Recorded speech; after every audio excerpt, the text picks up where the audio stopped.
Hello everyone, कैसे हैं आप? आपका आपके YouTube channel Digvijay commerce classes पर एक बार फिर से स्वागत है। हम आपके लिए अपने इस YouTube channel Digvijay commerce classes पर बीकॉम के सिलेबस के कंपलसरी सब्जेक्ट इनकम टैक्स की पूरी एक सीरीज लेके आ रहे हैं, जिसमें आपको एक तरफ से हर एक रूल और उनके प्रैक्टिकल क्वेश्चन 1 बाय 1 मिलते हैं। आप हमसे जुड़कर अपने कॉमर्स की पढ़ाई एक प्रॉपर वे में पूरी कर सकते हैं। जैसी पढ़ाई आप पाना चाहते हैं, यहाँ बिल्कुल वैसी ही पढ़ाई आपको अवेलेबल कराई जाती है। हम आपकी ज़रूरतों का विशेष ख्याल रखते हैं। हम आपके लिए पढ़ाई का वो नज़रिया, वो अंदाज लेके आते हैं जो आप क्लासरूम पढ़ाई या ऑफलाइन पढ़ाई में पाना चाहते थे। हम उसी विशेषता को समेटे हुए ये ऑनलाइन क्लासेस सीधे आपके घर तक लेके आते हैं। तो प्यारे दोस्तों, देर किस बात की? आपको वो पढ़ाई पसंद है ना? आप टॉपिक टू टॉपिक पढ़ना चाहते हैं ना? कम मेहनत के साथ सबसे बेहतर नंबर पाना चाहते हैं ना? तो देर किस बात की? दिग्विजय कॉमर्स क्लासेस है ना आपके साथ। हम स्पेशली बीकॉम या एमकॉम के किसी भी सब्जेक्ट, तो दिग्विजय कॉमर्स क्लासेस है ना आपके साथ। हम अपने इस YouTube चैनल के ज़रिए बीकॉम और एमकॉम के सारे सब्जेक्ट, चाहे वो थ्योरेटिकल सब्जेक्ट हो या न्यूमेरिकल सब्जेक्ट हो, उनकी स्पेशल कोचिंग क्लासेस आपके लिए लेके आते हैं। आप हमसे जुड़कर अपनी पढ़ाई एक प्रॉपर वे में पूरी कर पाते हैं।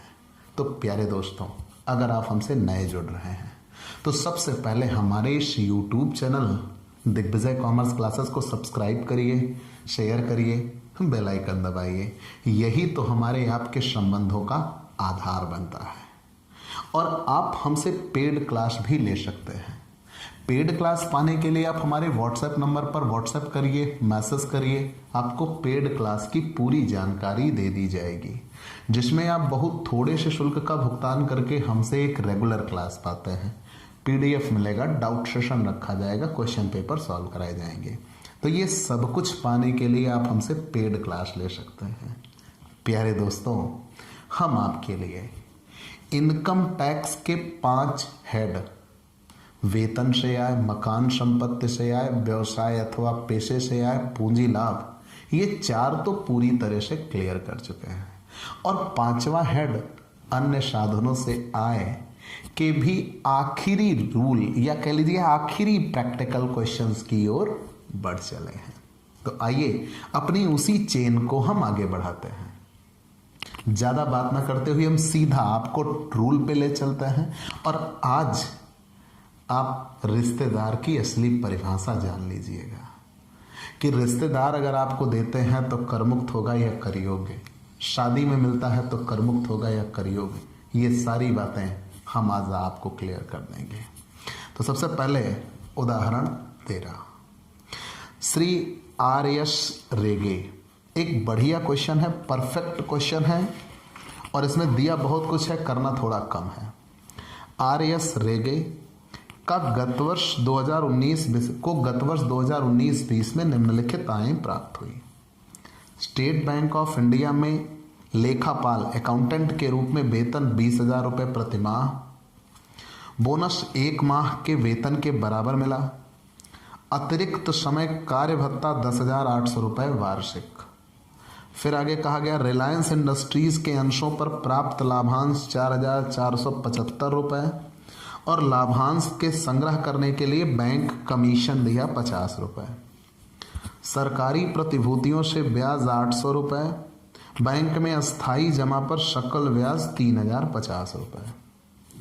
उन्होंने एक मकान 1,000 रुपये प्रतिमाह किराए पर लिया, जिसकी मरम्मत और रखरखाव पर उन्होंने 2,000 रुपये वार्षिक व्यय किया, और इस मकान का आधा भाग 800 रुपये प्रतिमाह किराए पर अपने मित्र को पुनः किराए पर दे दिया। उनके पास अपने स्वामित्व का भी एक मकान है, जिसे 600 रुपये प्रतिमाह किराए पर दिया हुआ है, और इसकी मरम्मत पर 800 रुपये व्यय किया। मासिक पत्रिका सरिता में लेख लिखने से भी आय होती है 400 रुपये वर्ष भर में। ताश के पत्तों के खेल से आय 8,000 रुपये, और घुड़दौड़ से हानि हुई है 7,000 रुपये। पूंजी संपत्ति के हस्तांतरण से आय 6,000 रुपये। प्रश्न की सबसे दमदार लाइन। कर निर्धारण वर्ष 2020-21 के लिए अन्य साधनों से आय ज्ञात कीजिए। इस प्रश्न में इनके पास वेतन से आय भी है, मकान से आय भी है, पूंजी लाभ भी है और अन्य साधनों से आय है। लेकिन हमें केवल अन्य साधनों से आय निकालना है, शेष को छोड़ देना है, उसकी बात नहीं करनी। तो आपको बहुत ज़्यादा सूचना देकर, मतलब सारे हेड बताकर, आपसे केवल और केवल किसकी बात जानना चाह रहे हैं? अन्य साधनों से आय निकाल दीजिएगा। क्लियर? तो चलिए हम निकालते हैं। भाई सबसे पहली चीज़ तो ये है कि आपको ये पता है कि मैं एक 100% विकलांग व्यक्ति हूँ और मेरे पैर का ऑपरेशन हुआ है, तो मेरे फुट मूवमेंट थोड़े से कम होंगे इस समय। तो जब फुट मूवमेंट थोड़े से बहुत कम है और मैं बहुत दर्द के साथ आपके लिए क्लासेस लेके आ रहा हूँ, तो आप अगर कहीं ऐसा होता है, थोड़ी डिस्ट्रैक्शन आपको होती है, तो एक्सेप्ट इट। ठीक, आता है। चलिए, तो हमने कहा इलस्ट्रेशन 13 श्री RS रेगे। तो पहले अदर सोर्सेज ही निकालना है। Computation of taxable income from other sources, taxable income from other sources, मतलब अन्य शीर्षक दिए जरूर हैं लेकिन वो हमें वैल्यूएट नहीं करना। फॉर द असेसमेंट ईयर 2020-2021 केवल अन्य साधनों से आय ही पूछा है, तो अन्य साधनों से आय ही हम वैल्यूएट करेंगे। क्लियर? देखते हैं। तो कहा गया श्री RS रेगे को गत वर्ष 2019-20 में निम्नलिखित प्राप्तियां हुई। स्टेट बैंक ऑफ इंदौर में अकाउंटेंट के रूप में वेतन 20,000 रुपये, ये तो सैलरी है, इनकम फ्रॉम सैलरी। बोनस 1 माह के वेतन के बराबर, ये भी इनकम फ्रॉम सैलरी। अतिरिक्त समय कार्य करने का भत्ता 10,800 रुपये वार्षिक, ओवर टाइम अलाउंस, ये भी सैलरी है। हम सैलरी नहीं वैल्यूएट करना है ना, हम तो अदर सोर्सेज वैल्यूएट कर रहे हैं। तो जहाँ ये नौकरी कर रहे थे स्टेट बैंक ऑफ इंदौर में, वहाँ नौकरी करने के लिए इनको जो वेतन मिला, बोनस मिला, भत्ता मिला, वो वेतन से आय लेसन में जाएगा, अदर सोर्सेज में नहीं आएगा। फिर आगे कह रहे हैं रिलायंस इंडस्ट्रीज के अंशों पर प्राप्त लाभांश, ध्यान दीजिएगा, अदर सोर्सेज तो है, dividend from Reliance industries, Reliance industries, लेकिन ये भारतीय कंपनी से प्राप्त लाभांश है, और जो भारतीय कंपनी से प्राप्त लाभांश होते हैं वो कर मुक्त होते हैं, उन पर कर नहीं लगता, याद रखिएगा। मैंने बार बार बताया है, भारतीय कंपनी स्वयं करदाता होती है और वो कर देने के बाद लाभांश का भुगतान करती है, इसलिए भारतीय कंपनी से जब भी लाभांश घोषित किया जाता है वो कर मुक्त होता है। आगे बढ़ते हैं, तो चाहे भारतीय कंपनी लिखा हो चाहे घरेलू कंपनी लिखा हो। तो रिलायंस इंडस्ट्रीज के अंशों पर प्राप्त लाभांश 4,475 रुपये कर मुक्त रहा, और संग्रह के लिए कमीशन दिया 50 रुपये। याद रखिएगा, जब ब्याज या लाभांश कर योग्य होगा तो ब्याज या लाभांश के जो संग्रह करने के लिए खर्च किया जाएगा उसकी छूट मिलेगी। अगर ब्याज या लाभांश करमुक्त होगा तो उसको संग्रह करने के लिए जो खर्च किया जाएगा उसकी छूट नहीं मिलेगी। तो यहाँ लाभांश करमुक्त है, इसलिए जो संग्रह किया गया है उस पर जो खर्च हुआ है उसकी छूट नहीं मिलेगी। आगे बढ़ जाते हैं। सरकारी प्रतिभूतियों से ब्याज 800 रुपये। अब ये करमुक्त में तो है नहीं, कर योग्य हैं। तो जब कर योग्य हैं, लेकिन मैंने सरकारी प्रतिभूतियों पर साफ तौर पे बताया था कि इस पर TDS नहीं कटता, तो जब इस पर TDS नहीं कटता तो ये सीधे कर योग्य हो जाएंगे 800 रुपये। आगे बढ़ जाते हैं। सरकारी प्रतिभूतियों पर ब्याज, इस पर TDS नहीं कटता और ये सीधे कर योग्य हो जाएंगे। फिर एक बैंक में अस्थाई जमा पर ब्याज सकल दिया हुआ है, इंटरेस्ट ऑन बैंक डिपॉजिट, ठीक है ना, इंटरेस्ट ऑन बैंक डिपॉजिट, तो ये 10,000 से कम है और FD नहीं है, ठीक है, 10,000 रुपये से कम है, इसलिए तो पूरा पूरा कर योग्य होगा और इस पर TDS नहीं कटेगा। पूरा पूरा कर योग्य होगा और इस पर टीडीएस नहीं कटेगा। यहां तक कहीं कोई दिक्कत हो क्वेश्चन में तो बोल दीजिएगा। R S. Rege state bank of Indore में अकाउंटेंट के पद पर हैं, वहां उनको वेतन मिला, बोनस मिला और वहां उनको भत्ता मिला, वो सब वेतन से आया हुआ। रिलायंस इंडस्ट्रीज के शेयर खरीदा है, डिविडेंड पाया है तो अदर सोर्सेज, लेकिन एग्जम्प्ट हुआ क्योंकि भारतीय कंपनी से मिला है। फिर आगे ये कहा गया सरकारी प्रतिभूतियां खरीदी हैं, उस पर ब्याज मिला। सरकारी प्रतिभूतियां टीडीएस नहीं काटती, नो टीडीएस। तो जब वो टीडीएस नहीं काटती तो सीधे कर योग्य होगा। ठीक, आगे बढ़ जाते हैं। फिर कहा है कि उन्होंने एक मकान 1,000 रुपये प्रतिमाह किराए पर लिया। मान लीजिए एक मकान है, ठीक, और 1,000 रुपये प्रतिमाह किराए पर ले लिया, तो 12 महीने में इस मकान के संदर्भ में उन्होंने कितना किराया दिया? 12,000। याद रखिएगा। तो हम ये कह रहे हैं कि 12,000 रुपये प्रतिमाह किराए पर इन्होंने एक मकान ले लिया, लेकिन ये मकान इनके उद्देश्य के लिए, और इस मकान के मरम्मत और रखरखाव पर इन्होंने 2,000 रुपये और व्यय कर दिए। ठीक, याद रखिएगा। इन्होंने एक मकान किराए पर लिया और उस मकान के संदर्भ में इन्होंने 1,000 रुपये मासिक किराया दिया है। 2,000 रुपये मरम्मत आदि के लिए उस मकान पे खर्च कर दिए। ये मकान इनके उद्देश्य के लिए बड़ा था, तो जब इनके उद्देश्य के लिए बड़ा था तो इस मकान का आधा हिस्सा इन्होंने अपने एक दोस्त को 800 रुपये प्रतिमाह किराए पर उठा दिया।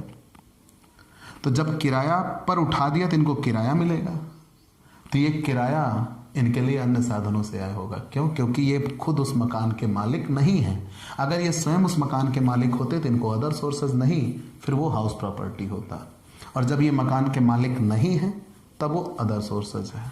ठीक, rent from subletting, rent from subletting उप किराएदारी से आए, सबलेटिंग ऑफ हाउस। 800 रुपये प्रतिमाह किराए पर अपने मित्र को दिया, तो 12 महीने में इनको किराया मिल जाएगा 9,600 रुपये इनको अपने मित्र से किराया मिल जाएगा। लेकिन उप किराएदारी का एक नियम है, जितना आपको किराया मिले उसको पाने के लिए जो आप खर्च करते हैं वो घटा देते हैं। जो आप खर्च करते हैं, किराया दिया है, तो 12,000 रुपये पूरे मकान का किराया बना है साल भर का, तो आधे मकान का कितना किराया बना?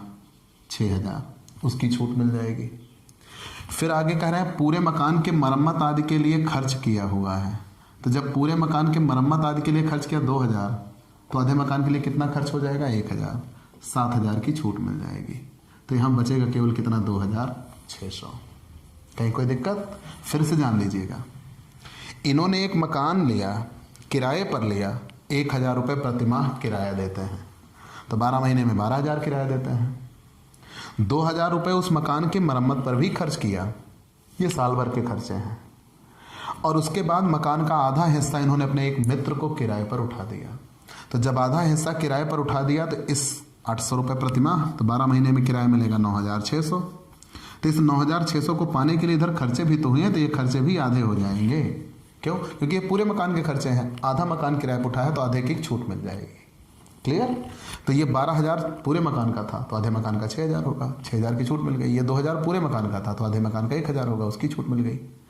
नियम ये है कि अगर सिकमी किराया बने तो जितना आप कमाते हो उसके कमाने के लिए जो आप खर्च करते हो उसको आपको घटा दिया जाएगा, छूट मिल जाती है।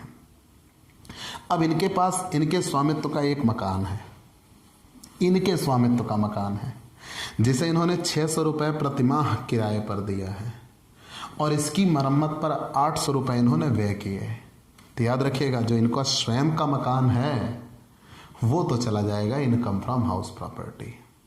जो इनका स्वयं का मकान है वो इनकम फ्रॉम हाउस प्रॉपर्टी में जाएगा, और उसके जो मरम्मत के खर्चे की बात की गई है वो भी हाउस प्रॉपर्टी में ही वैल्यूएट होगा, अदर सोर्सेज में नहीं आता।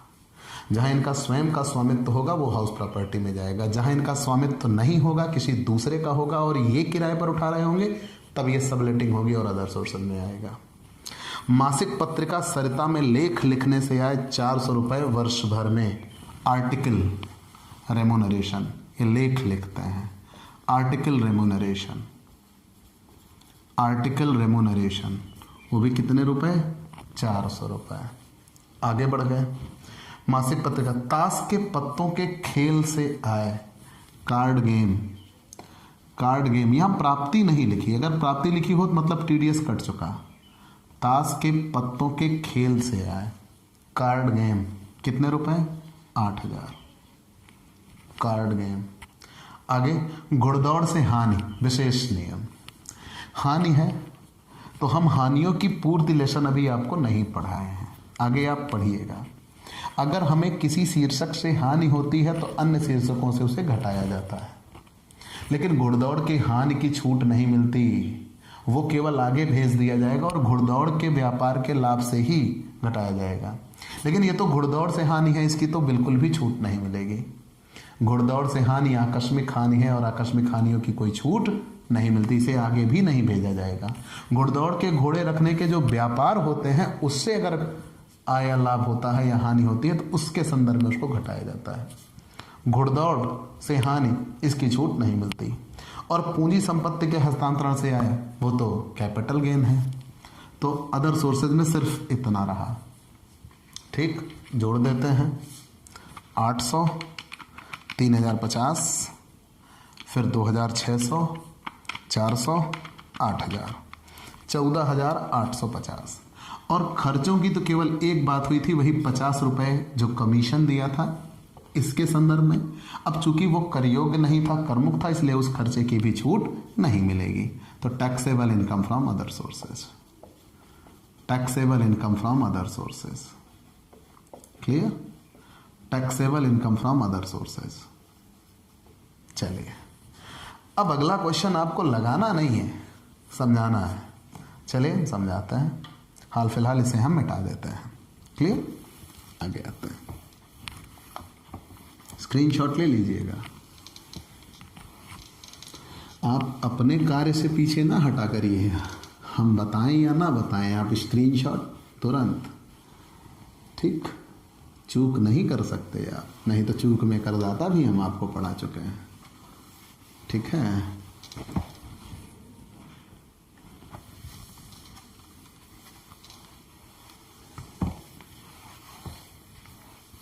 चलिए।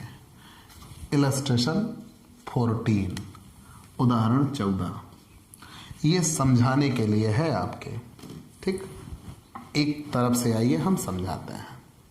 ठीक है, सबसे पहले 8 जुलाई 2019 को मिस्टर रमेश के विवाह की वर्षगांठ पर रिश्तेदारों एवं पारिवारिक मित्रों ने निम्न उपहार दिए।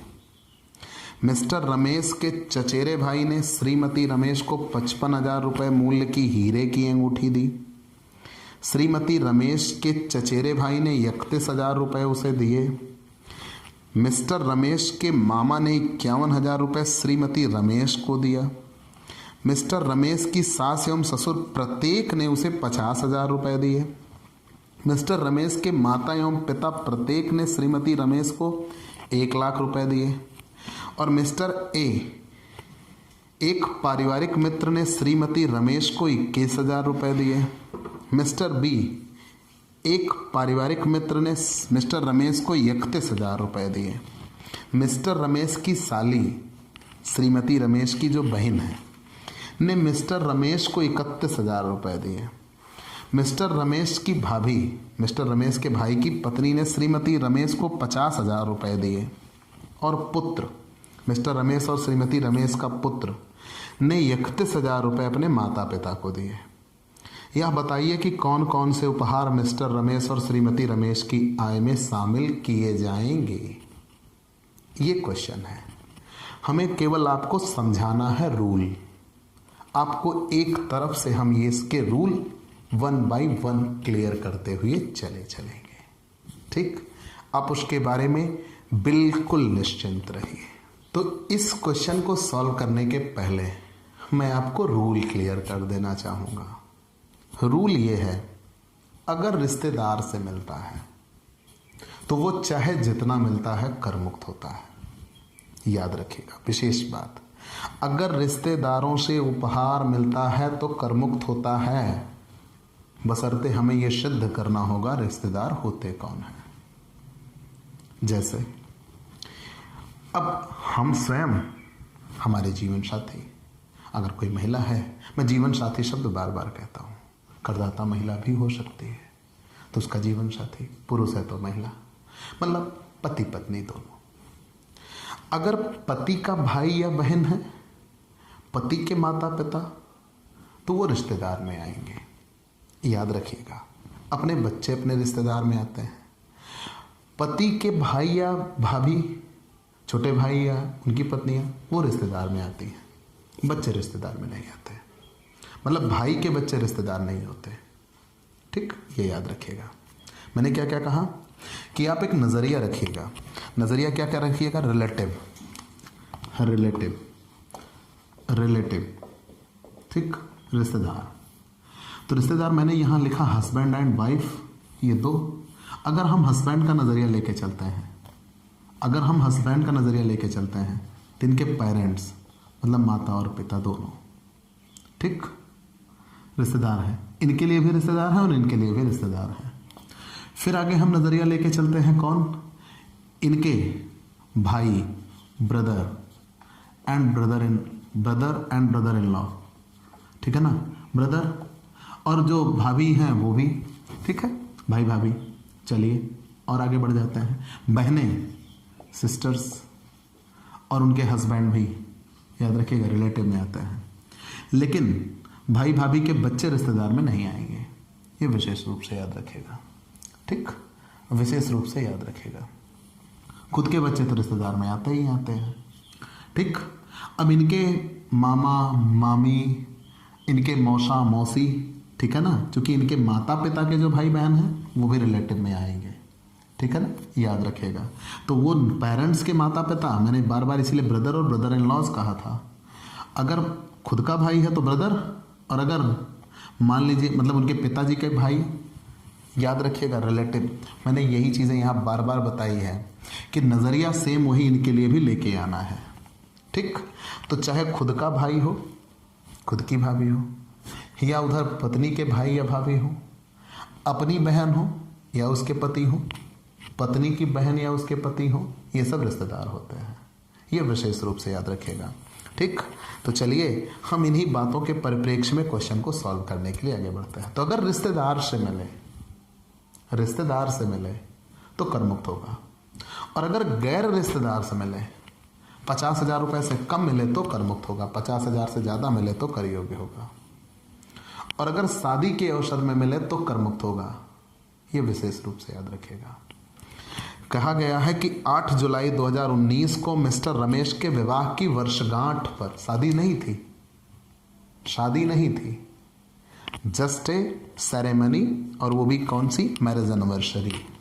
चलिए हमने बता दिया। तो सबसे पहले कह रहे हैं मिस्टर रमेश के चचेरे भाई ने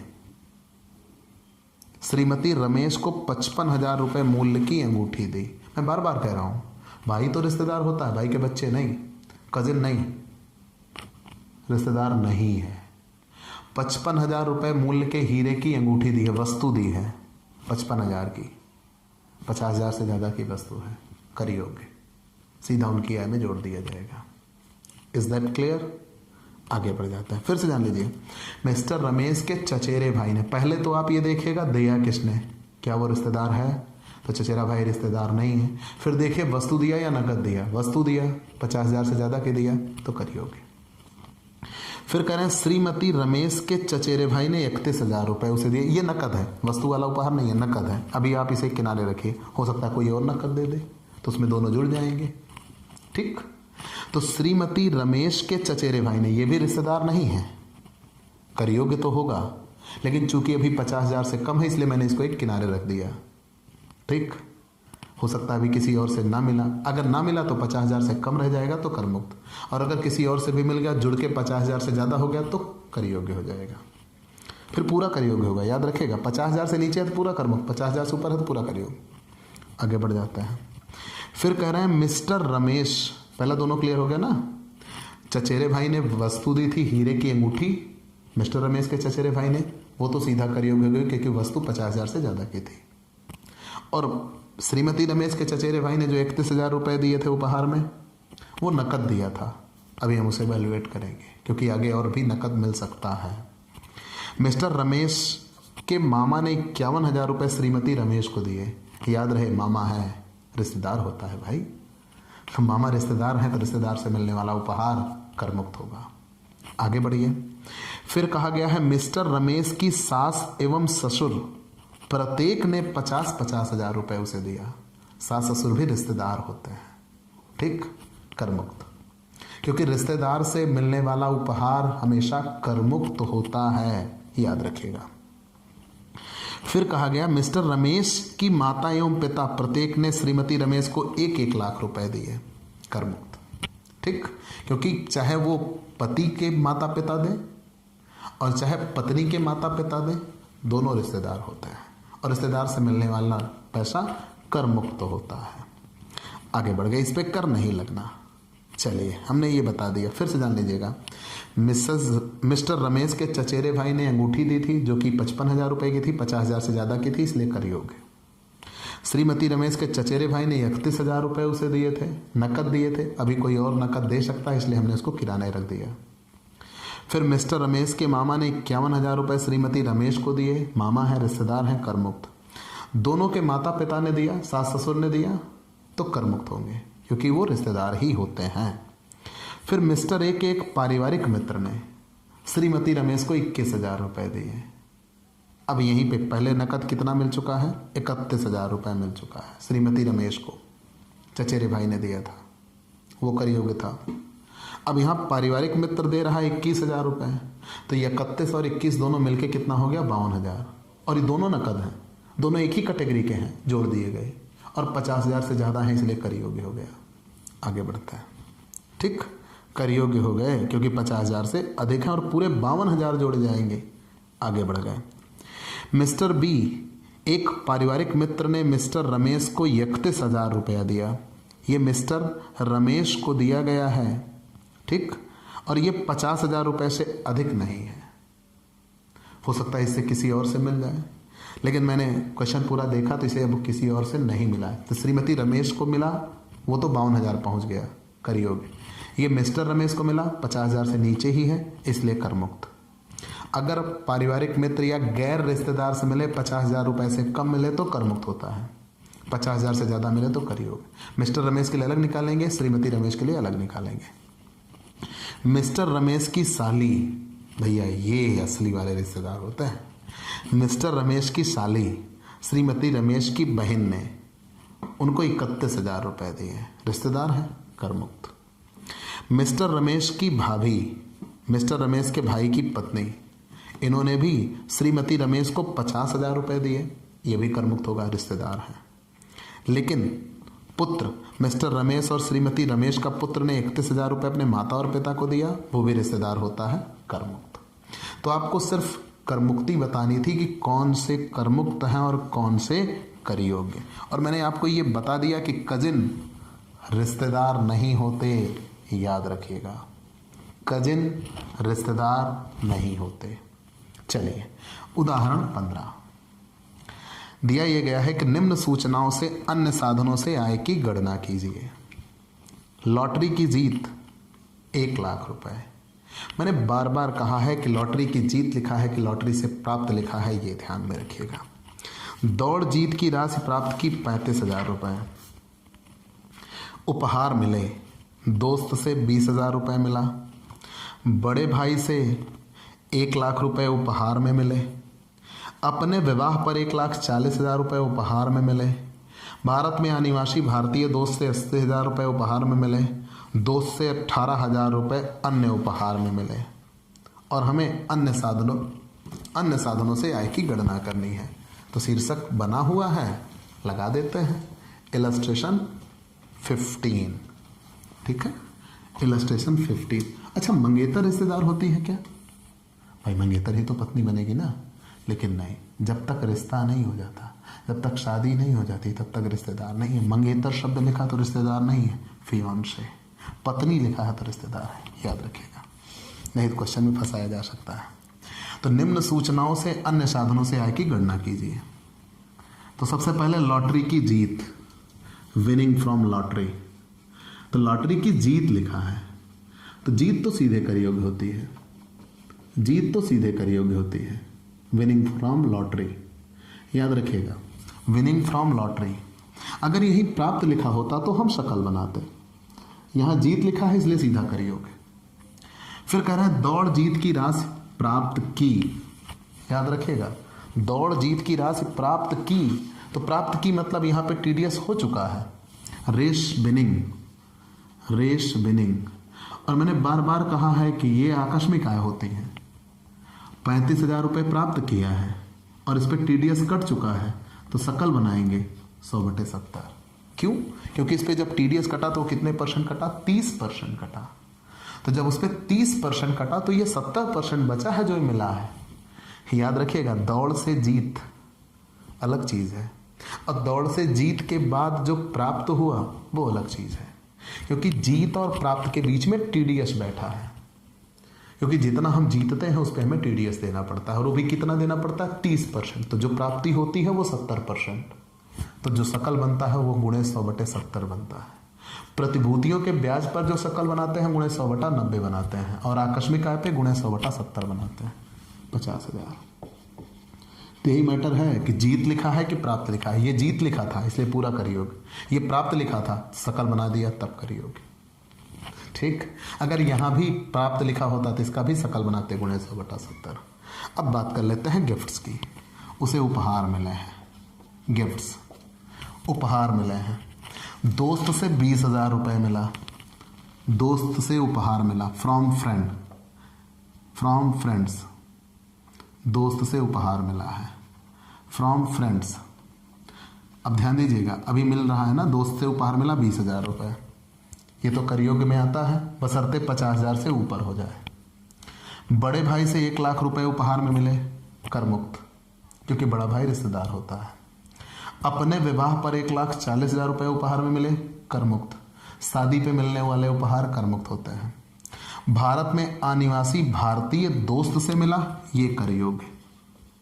ठीक, जो अनिवासी दोस्त से मिला वो कर योग्य होगा। फिर आगे कह रहे हैं दोस्त से 18,000 रुपए अन्य उपहार में मिले, ये दोस्तों से मिले हैं। अब ये 50,000 से ज्यादा हो गए, 1,18,000, तो कर योग्य। क्लियर?